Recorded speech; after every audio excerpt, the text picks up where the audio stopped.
তোমরা যারা আমার চ্যানেলের সঙ্গে থাকো তারা জানো যে আমি যে কোনো চ্যাপ্টার যখন শুরু করি তো সেই চ্যাপ্টারে প্রথমে আগে আমি ডেডিকেটেডলি একটা সেই চ্যাপ্টার নিয়ে বুঝিয়ে একটা জিনিস তৈরি করি। আগে একটা ক্লাস আমি শুধু ওই চ্যাপ্টারটা বোঝাই। তো সেমভাবে আজকে আমি তোমাদের করাবো অনুপাত সমানুপাতের কোষে দেখি 5.1-এ, যেটা তোমাদের বইতে রয়েছে পেজ নাম্বার 82-তে। তো এই অনুপাত সমানুপাতের সম্পর্কে যে যতটুকু ধারণা দরকার সেটা নিয়ে আমি ডেডিকেটেডলি একটা ক্লাস করেছি। তো ওই ভিডিওটা যারা তোমরা দেখোনি, আমি নিচে ডেসক্রিপশন বক্সে লিঙ্ক দিয়ে দেবো, তোমরা চেক আউট করতে পারো। এছাড়াও তোমাদের প্রথম চ্যাপ্টার যেটা দ্বিঘাত সমীকরণ, সেটা নিয়েও করা আছে ভিডিও, তারও আমি ডেডিকেটেডলি সব কটা চ্যাপ্টারের সব কটা অঙ্ক আমার করে দেওয়া আছে, সেগুলোও আমি তোমাদের নিচে ডেসক্রিপশন বক্সে বীজগণিতের প্লেলিস্টের লিঙ্ক দিয়ে দেবো, তোমরা চেক আউট করতে পারো। তো আজকে আমি করাবো পেজ নাম্বার 82-এর অনুপাত সমানুপাত কোষে দেখি 5.1-এর একের দাগের থেকে শুরু করব। আজকে মেবি আমি একের দাগ আর দুইয়ের দাগ করে দেবো, দেখছি কতটা কি করা যায়। ঠিক আছে, চলো স্টার্ট করা যাক। আচ্ছা, আমার সঙ্গে সঙ্গে তোমরা বইটা ধরে রাখো, বইটা দেখো কি বলেছে। একের দাগের অঙ্ক, একের দাগ বলেছে নিচের রাশিগুলি অনুপাতে প্রকাশ করি ও অনুপাতগুলি সমানুপাত, লঘু অনুপাত না গুরু অনুপাত বুঝে লিখি। আচ্ছা, দেওয়া আছে প্রত্যেকটা এক দুটো করে সংখ্যা দেওয়া আছে, সেগুলোকে অনুপাতে আগে প্রকাশ করতে বলেছে, তারপরে সেগুলো সমানুপাত হবে, লঘু অনুপাত হবে না গুরু অনুপাত হবে বুঝে লিখতে বলেছে। আচ্ছা, সমানুপাত কাকে বলে, লঘু অনুপাত কাকে বলে, গুরু অনুপাত কাকে বলে, আগে আমার ডেডিকেটেডলি ওইটা বানানো আছে, দেখে নিও। চলো একের দাগে কি আছে অঙ্ক দেখি, তোলা যাক। একে কি দেওয়া আছে, 4 মাস, 4 মাস। আচ্ছা, এবং 4 মাস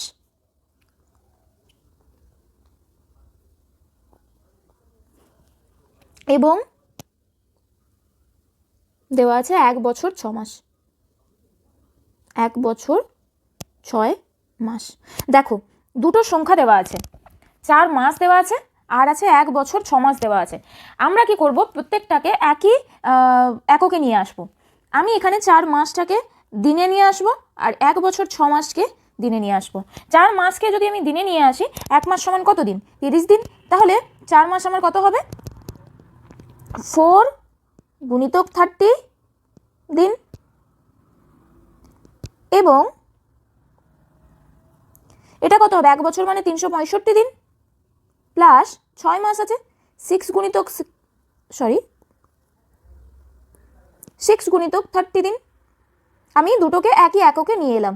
মাসে দেওয়া ছিল, মাসটাকে দিনে নিয়ে এলাম, বছর মাসে দেওয়া ছিল সেটাকে দিনে নিয়ে এলাম। তাহলে কত হবে, গুণ করলে 120 দিন। আগে দুটো একই এককে নিয়ে আসি, তারপরে আমি অঙ্ক করব। 365 প্লাস 6 দিনে 18, 180 দিন। এটাকে যোগ করো আগে, 5 8 6 14 4, হাতে থাকলো 1 3 1 4 1 5, 545 দিন। এবার দেখো দুটো একক একই এসে গেছে না, তাহলে কি লিখবো, এই দুটোর অনুপাত কি হবে। প্রথমে আমাকে অনুপাত হিসেবে লিখতে বলেছে 120 অনুপাত 545, মানে এটাকে কিভাবে লিখতে পারবো, 120/5 545। প্রথমের পদটা লবে যাবে, সেকেন্ড পদটা হরে আসবে। এটাকে দেখো 120 আর 545-কে একদম শর্ট ফর্মে নিয়ে আসবো কিভাবে, 5 দিয়ে কাটাকাটি করো, 5 2 10, 5 4 20, 5 1 5, 5 9 45। আর যাবে, যাবে না, 3 দিয়ে যাবে কি, যাবে না, সমান 24/109। এবার দেখো দুটো পদ, এই পূর্বপদ সমান কি হবে, 24 অনুপাত 109। এই পূর্বপদ আর উত্তরপদ কি সমান হচ্ছে, হচ্ছে না, তার মানে অনুপাতগুলি সমানুপাত হবে না। এবার কি দেখাতে বলেছে, লঘু অনুপাত না গুরু অনুপাত। তোমাদের প্রথমেই বলেছিলাম, যেদিন বোঝাতে গিয়ে বলেছিলাম, পূর্বপদ যদি ছোট হয়, উত্তরপদ যদি বড় হয়, তাহলে এটার মান কি হবে, একের থেকে ছোট। এখানে পূর্বপদ কি আছে, ছোট আছে, আর উত্তরপদ কি আছে, বড়, তার মানে এটার মান কি হবে, একের থেকে ছোট।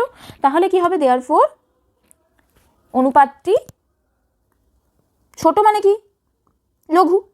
তাহলে কি হবে, অনুপাতটি লঘু অনুপাত।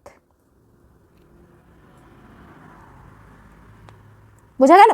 এই গেল একের দাগের একের অঙ্ক। প্রত্যেকটা অঙ্ক সেম ভাবে হবে। আমি আরেকটা দেখাই, দুইয়ের দাগেরটা।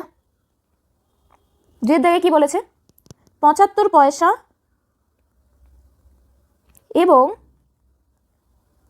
1 টাকা 25 পয়সা। সেম ভাবে দেখো, দুটো আলাদা আলাদা একক আছে না, এখানে পয়সা আছে, এখানে টাকা আর পয়সা আছে।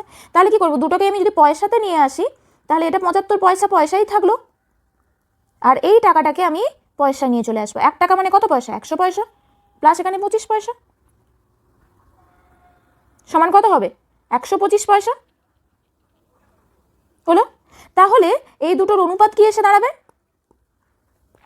অনুপাত কি পাবো আমি? 75:125। 75:125কে আমি কিভাবে লিখতে পারি? 75টা লবে থাকবে, 125টা হরে আসবে। দেখো দুটোকেই 5 দিয়ে আমি কাটাকাটি করতে পারবো, একদম শর্ট ফর্মে নিয়ে চলে আসতে হবে কাটাকাটি করে। 5 দুগুণে 10, 5 5 25, 5 1 5, 5 5 25, আবার কাটাকাটি যাবে, 5 3 15, 5 5 25 সমান 3/5। দেখো এখানেও কি পাচ্ছি? পূর্বপদ এটা, উত্তরপদ এটা। পূর্বপদ উত্তরপদ সমান নয়, তার মানে সমানুপাত হবে না। এবার এখানে দেখো পূর্বপদটা ছোট হচ্ছে, উত্তরপদটা বড়, তার মানে এটার মান কি হবে? 1-এর থেকে ছোট। অতএব অনুপাতটি কি হবে? অনুপাতটি কি হবে? লঘু অনুপাত। হলো? বোঝাতে পারলাম? এই গেল 2-এর দাগের অঙ্ক। 3-এর দাগে বলেছে, 3-এর দাগে আর 4-এর দাগের অঙ্ক আমি আর করাচ্ছি না, তোমরা করবে, না পারলে আমাকে কমেন্টে জানাবে, পরের দিন আবার করে দেবো। 3-এর দাগের অঙ্ক বলেছে একটা 60 সেন্টিমিটার দেওয়া আছে আর একটা দেওয়া আছে 0.6 মিটার। তোমরাই বলো কি করতে হবে? দুটোকে আমাকে একই এককে নিয়ে যেতে হবে, আইদার সেন্টিমিটারে নিয়ে যাবো না হলে মিটারে নিয়ে যাবো, নিয়ে গিয়ে সেমভাবে করবো। আমি আর অঙ্ক করাচ্ছি না। সেমভাবে 4-এর দাগের অঙ্কও কী হবে? এটাকে দুটোকে একই এককে নিয়ে যাবে। 1.2 কিগ্রা আছে আর একটা আছে এবং 60 গ্রাম। দুটোকে একই এককে নিয়ে আসবে, আইদার কিলোগ্রামে না হলে গ্রামে, দিয়ে এসে করবে। হলো?